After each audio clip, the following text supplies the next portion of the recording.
All right, hello. Now that we have the Server Slam under our belts, I wanted to kind of sit down and do some of my tips that I kind of put together while we were in the test. So I got about 25 plus tips here that I just wanted to go over, try and get these out a little bit early for you guys to kind of go over and get ready for the upcoming release in just under a week here. So I'm pretty excited for it. But yeah, I thought I'd share some of these. I think these can kind of work for other games as well. But these are just things I picked up while playing in the Server Slam. I will preface this by saying that I did play 99% of the time solo. I did try and do some solo fills, and it wasn't a great experience. The essentially pure solos was really nice. So it might not matter, but keep in mind this is all kind of coming from a solo point of view. So I did a few tips in my last video, so just kind of touch on them again. But loot containers do not close. So when you loot something, it stays open regardless of whether somebody else loads in after you or whatever. Those containers, if they've been looted, they will appear open to everybody. So with that in mind, you can kind of plan your route because of that, right? If you come into an area and you see a bunch of open containers, you know somebody's been there. If it's a branching path, we'll say, closed containers to the left, open containers to the right, you know somebody probably went to the right. So if you want to chase somebody down, you can go that way. If you're trying to avoid that, you can go to the left. So just keep that in mind as something you can use to kind of figure out where people might be or where they have been. Moving on from that, we have the early and late timers. So in my experience, the latest I've ever loaded in was around 15-16 minutes left in the raid. So typically your raid is about 30 minutes. So I came in about halfway through. In that situation where you're loading in late, you know that most people spawn around the outer edges, and they've probably moved in towards the center or to other points of interest. Now, this could change on different maps. Spaceport and what's the other one? Forget what the other one's called. Oh, Buried City, something like that. Things might change there in terms of where the hot spots are, right? Because of how focused in this test was, we didn't have people going to all different points of interest, trying to find whatever materials they're after. It was kind of all over the place, mainly focused on the center in those high loot zones, right? So this could change in full release, but generally, if you load in late, most people have probably pushed away from their spawns into the center of the map. You could have people on the outskirts looking for extract, that kind of thing.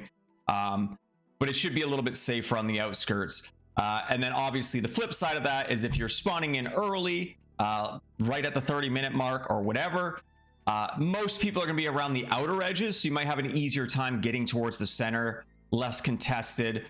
If you're quick, obviously you want to try and get there first if that's what you're planning to do.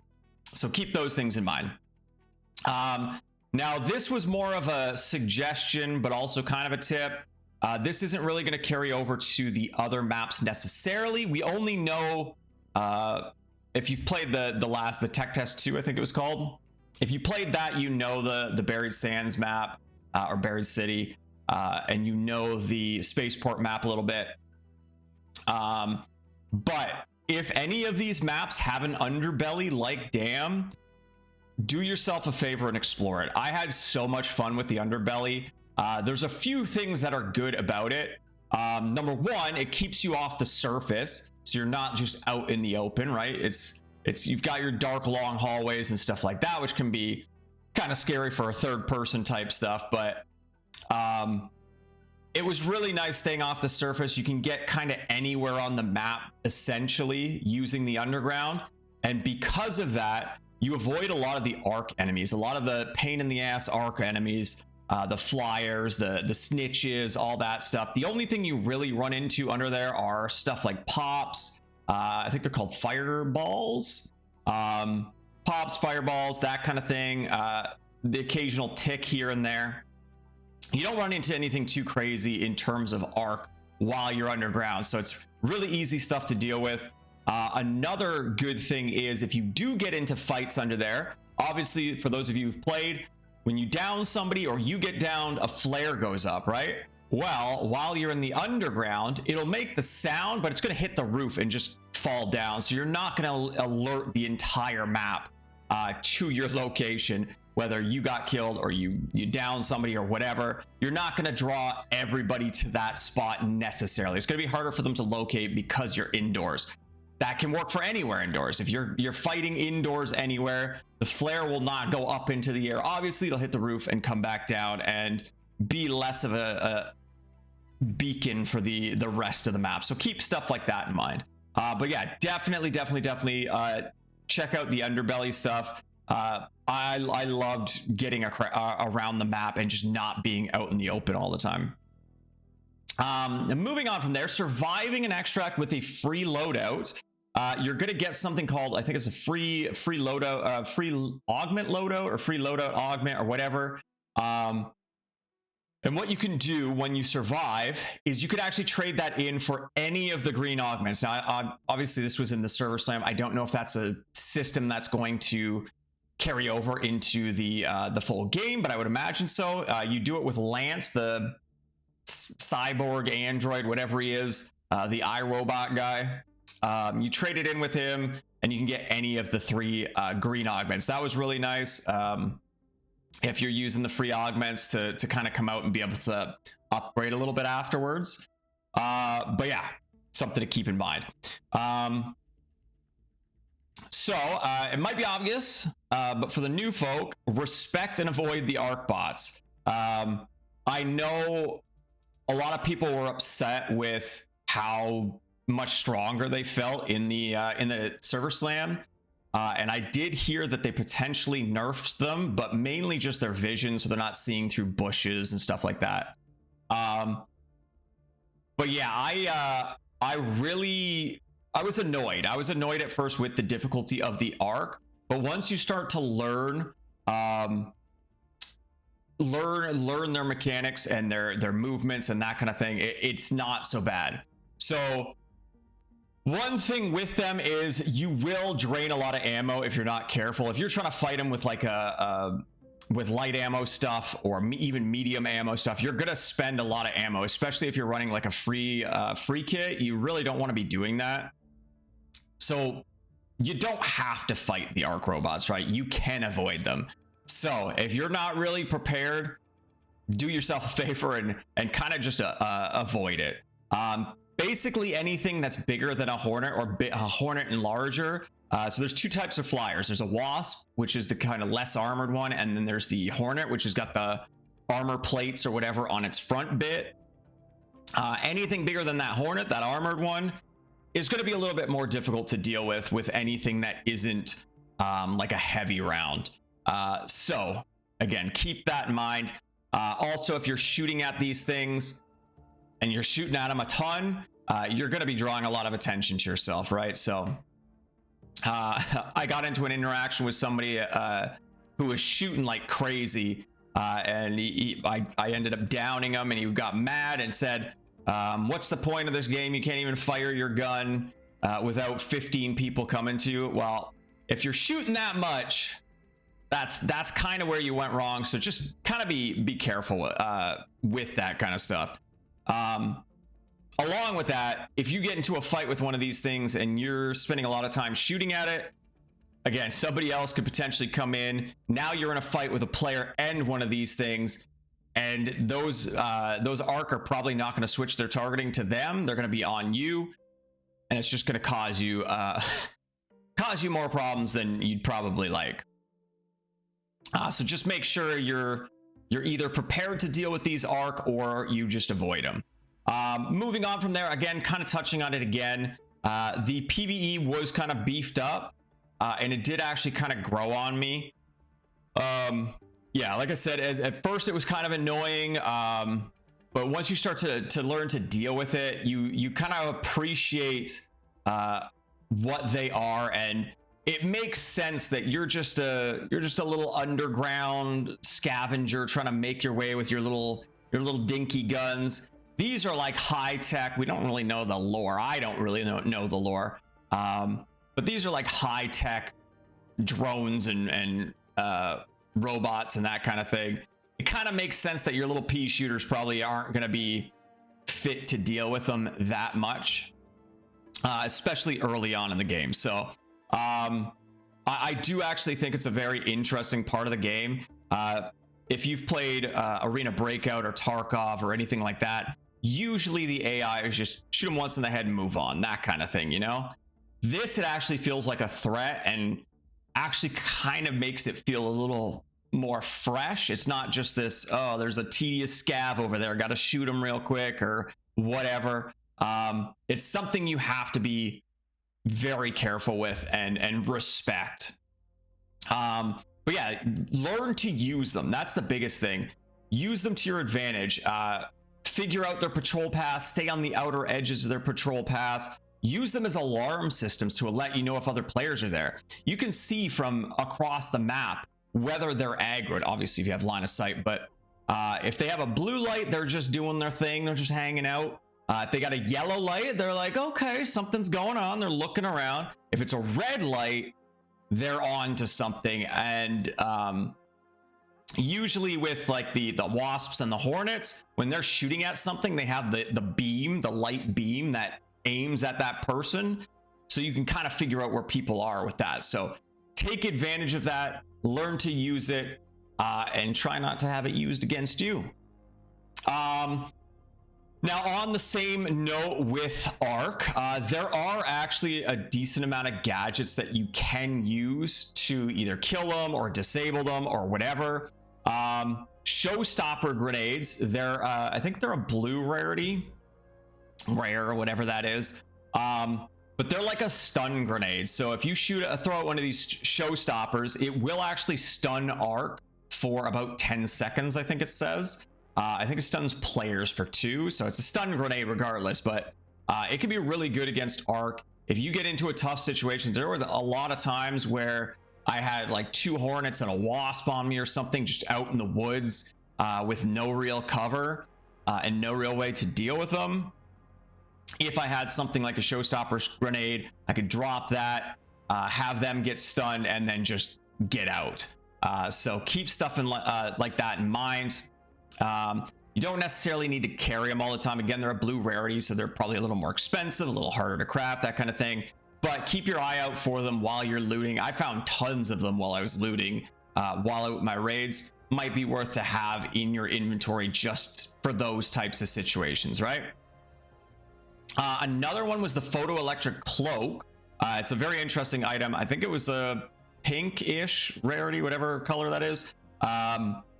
So it's a little harder to come by, but it's like this little rod thing you hold up, and as you hold it up, basically Arc can't see you, and it recharges when you put it away again, so it's reusable. So stuff like that is going to help you deal with that, especially against the harder stuff. If you're trying to get through a sneaky spot, maybe try and get a flank on some players, you can pull out that photoelectric and kind of get through, go right through a patrol, so they don't use, like I said before, using them as an alarm system.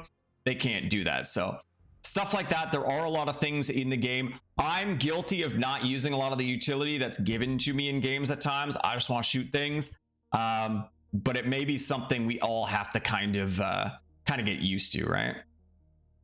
Now another thing, this might help now more with the vision buff or debuff they're going to give the Arc right now, but crouching seems to keep you from getting spotted as easily. There's been a lot of times where I'll be crouching and slow walking under a patrol, not like right under it, but fairly close to it, and they don't pick me up. But if I get up and run, they will see me. So keep that in mind. Slow playing can potentially help you a little bit, so keep that in mind as well.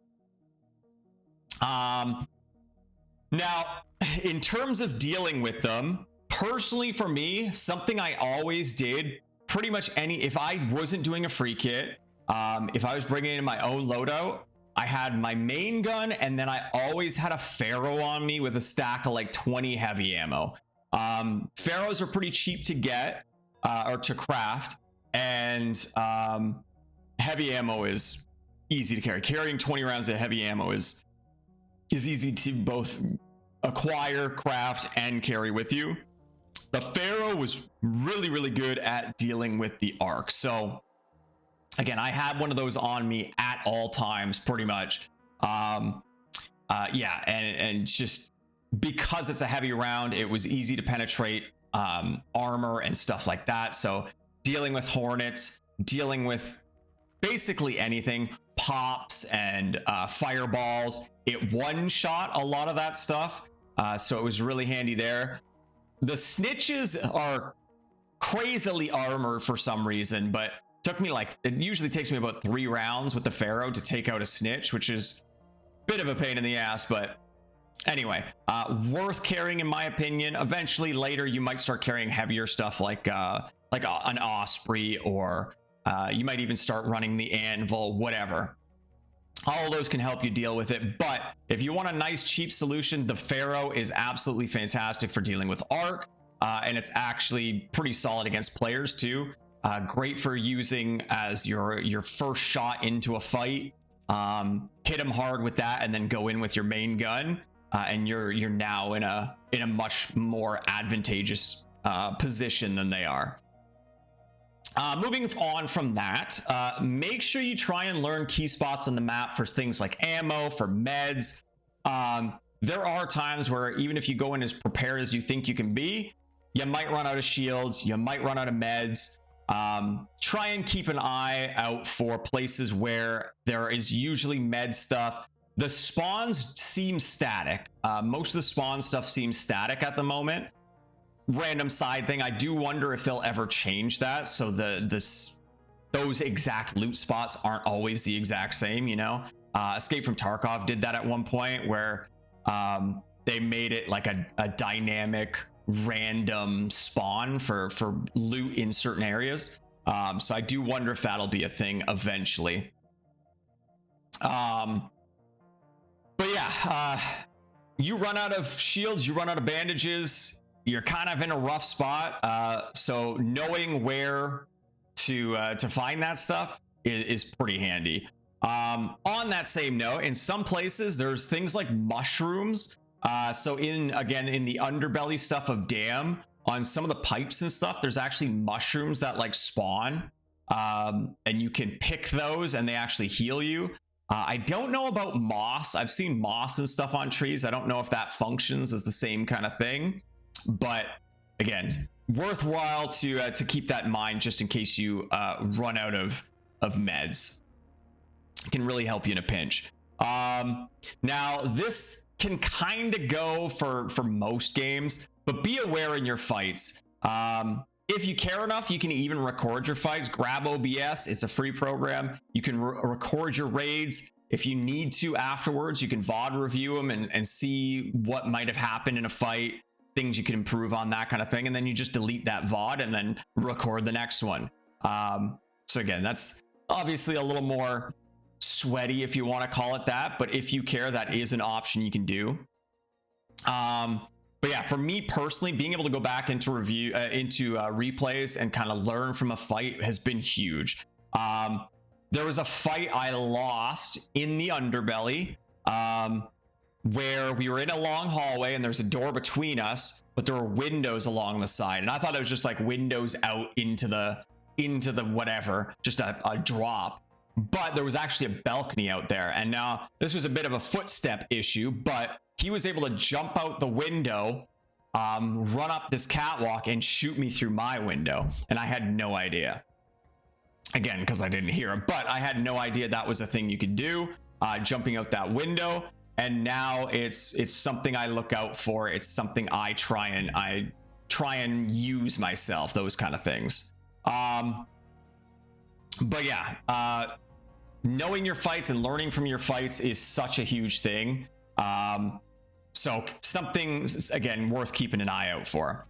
Moving on from there, try and avoid the same routes every time. I'm usually pretty guilty of that. I get my nice routine through certain spots, no matter where I spawn or whatever. I kind of follow that safe, comfortable, familiar route, right? But I honestly suggest switching that up and trying to take different routes, trying to find different ways around. Just because if you go into a situation and you have your one route and that's the only route you're comfortable with, and let's say there's, I don't know, a bastion or something nasty or a leaper in the way or whatever, but that's the only way you know, you don't really know where else to go, you're in a hurry, you're trying to get to an extract, you have no other options, and you kind of put yourself in a bad spot. So definitely try and learn different routes. Super convenient to be able to pivot on the fly and find a different way around a shitty situation. Learn sound cues. Sound cues are huge. Now everybody talks about how good this game design, the sound design is in this game, and for the most part I agree. Footsteps need a little work, but there are so many sound cues that can hear you, that can help you out. So whether it's from doors or people breaching doors, metal detectors, security cameras, sniper turrets, zip lines, all of that stuff, they all make pretty distinct sounds that can alert you to other players, or whatever. Definitely try and learn those, use those to your advantage. There's times where I'll leave a security camera up, I'll go in through a door, it'll go off, it might alert somebody else, but if I know that's a path that players would have to take to get to me, I can now use that as an alarm system. So something worth keeping in mind. Sliding. I personally found the stamina system very rough. As even you can see here in my background here, even with me putting a ton of points into stamina and stuff, the stamina system was rough. So something you can do is if you slide down hills, that kind of thing, it'll actually save you stamina. Your stamina won't deplete as you're sliding. You can also, if this is a longer slide, it'll actually start to regen as well. So use that for getting around. Can be pretty helpful. There is a perk on that right side there somewhere, where your slides are longer. That could be something worth doing as well. I didn't do it a ton, but it did help in like longer, steeper hills. I did try and slide as much as I could just to save stamina. Have an easy to press shoulder swap button. Now I was struggling a bit between shoulder swap and dodge roll. I'm not used to having that in one game, both of those in one game. So normally I use the thumb button on my mouse for either shoulder swap or for the dodge roll. In this game, having to have that on two different buttons is kind of tough, but I ended up figuring it out. But shoulder swapping is huge in this game. Being able to quickly swap from corner to corner, if you're behind a smaller piece of cover and you're trying to peek both sides to fight somebody off. This is a little more paintball thing, as you can see in the back there. I'm a bit of a paintball person. I never like to come out the same side over and over and over again, just because it's easy for them to read, right? If you keep peeking the same side over and over and over again, they're going to be ready for you, and they're going to expect it. So I try and switch my sides if possible, obviously.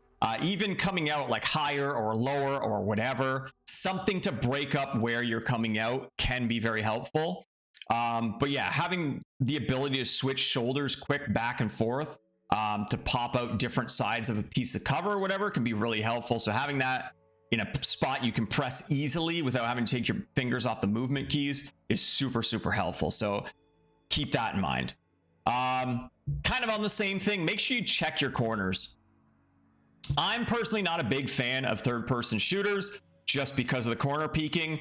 But if we're gonna have to deal with it, make sure you use it as well. I'll always, if I'm opening a door, obviously the switch is on one side usually, right? I'll stand on that side, switch to my shoulder so I can see around the corner, open the door from cover, kind of peek both corners, make sure there's not somebody sitting right where I am on the other side. And then I'll kind of take a little look around and then I'll go. Don't just blast in through the doors. You're going to get blasted. It's going to be something you have to put into your mindset of learning to check your corners, to avoid as much of the third corner peeking or third person corner peeking as possible. But yeah, take your time. It works against players, works against Arc, can really help you out. Again, going back to a bit of the fighting Arc and stuff, it goes for players to make sure your shots count. Easier said than done sometimes. We're not all the best shooters. But try not to make your gunfights last too long, right? People will aggressively push you, especially in a game like this. They will aggressively push you, especially knowing you might have loot on you that they want. Try not to get into extended gunfights.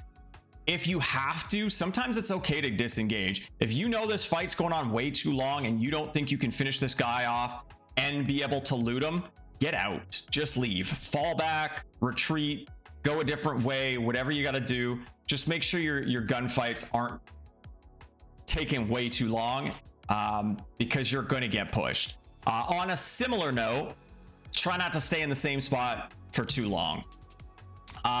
Whether you're fighting or not, if you're hanging out in a certain area, depending on the map, if people have good sight lines on you, they're going to see you and might end up making a push for you. So try and do your thing and move on. Just keep on the move. Keeping on the move is pretty huge, to not get spotted eventually, especially with people loading into the map every so often. You're going to constantly have people coming in your directions usually.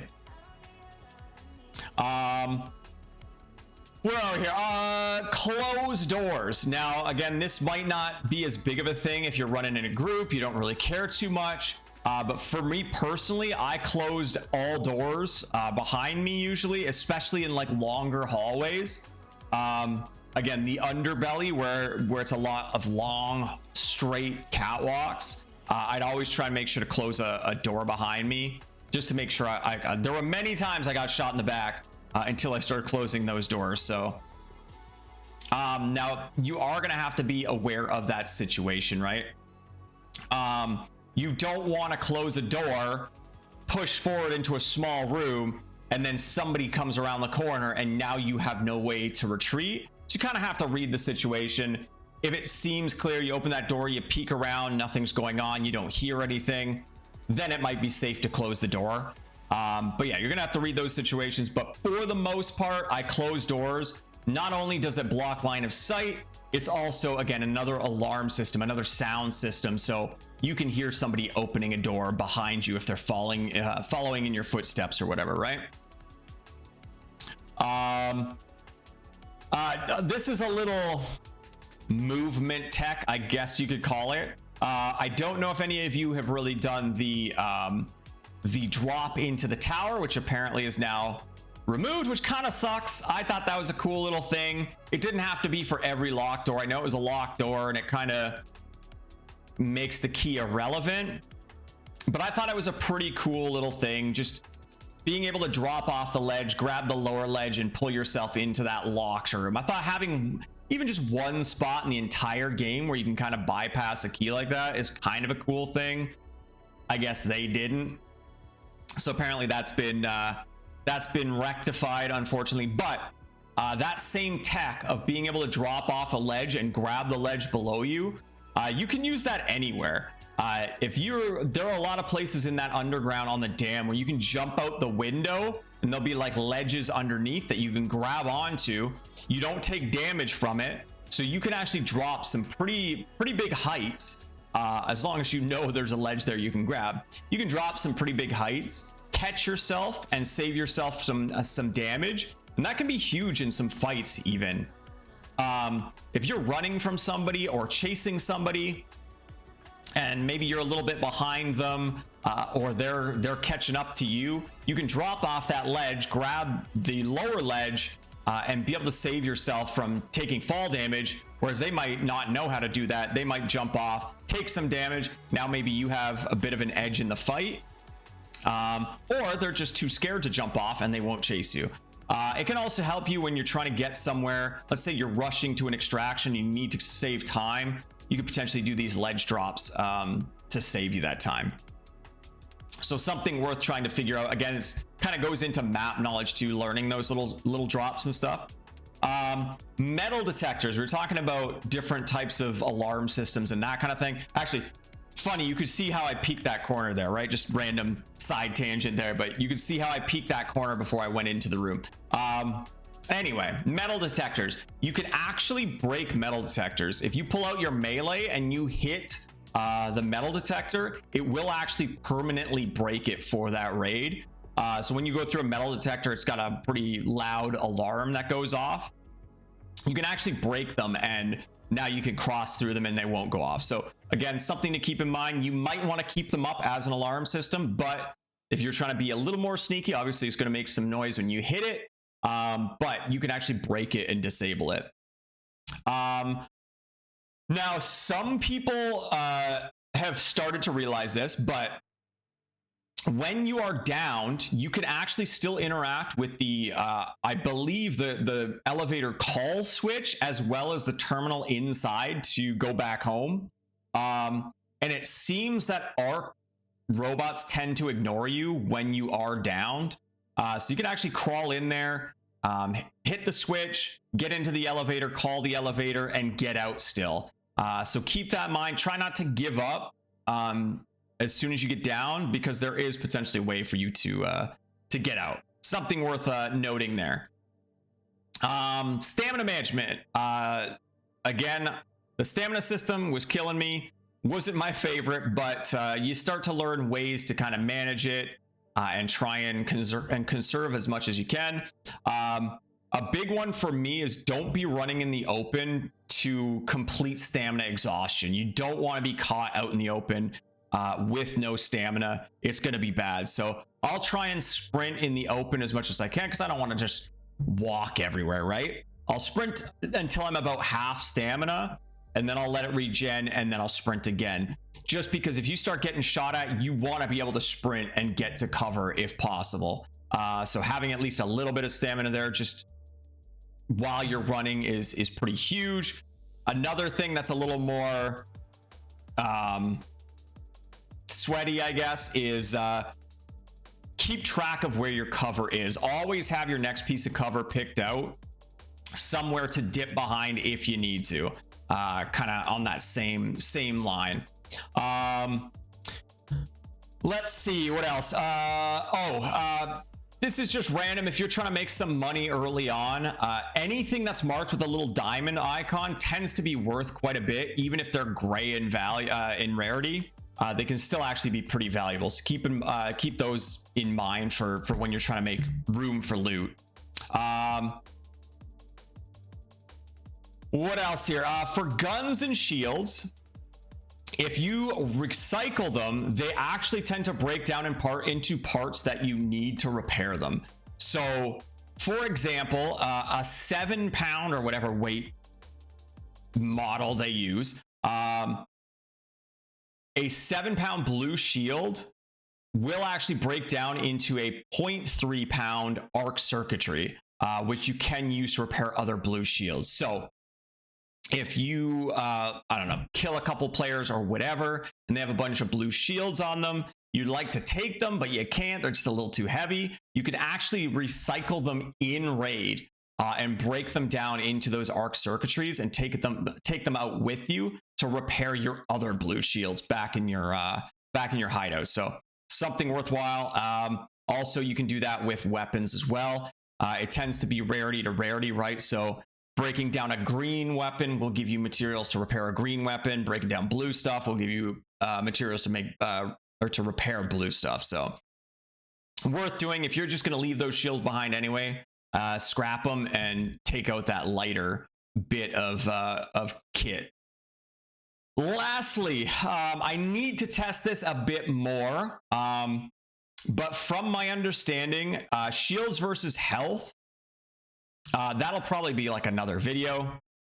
But shields don't like absorb all the damage, right? They don't soak that entire hit. They reduce incoming damage. I believe green shields reduce damage by 40%. Blue shields aren't even that much more. I think it's like 42 point something percent. But either way, it doesn't like soak the actual damage. It just mitigates. So if you are full shields, let's say you got blue shields full, but you only have like 1 HP, somebody can shoot you, and whether they break your shields or not, that damage, some of that damage is going to go through and it'll kill you. So HP is actually pretty important. A lot of times when you're watching the little after action report thing, the little heat map thing, if you pay attention, you'll see when you kill somebody, it's either 100 health or 98 health or whatever. If you're not topped up in this scene here, you can see how I have a little bit less health. If something hits me hard enough and I'm not topped up, it can kill me. Even multiple shots will eventually add up, and you can die through your shields. So something to keep in mind. Don't think that shields are the end all be all. I actually try and heal up my health as quick as possible, as soon as possible. Usually, you can do both at the same time, but just keep that in mind with health, that it is something that's pretty important because you can die through your shields. And I think that's pretty much it. I've been yapping for a little too long here. I was trying to keep this video as short as possible, but I had a lot of stuff there I wanted to go over. But yeah, we'll wrap it there. And yeah, I'm gonna start taking notes once launch hits and see if I can come up with some more tips for you guys. But yeah. Let me know if those help you. Let me know if there's any tips you guys have. Make sure you put them down below. But yeah, we're just under a week here from launch. I'm excited for it. I'm looking forward to it. I will be streaming it. So feel free to pop in there. All the information should be down below. But yeah, that's going to do it for me. Thank you so much for watching. I will catch you all in the next one.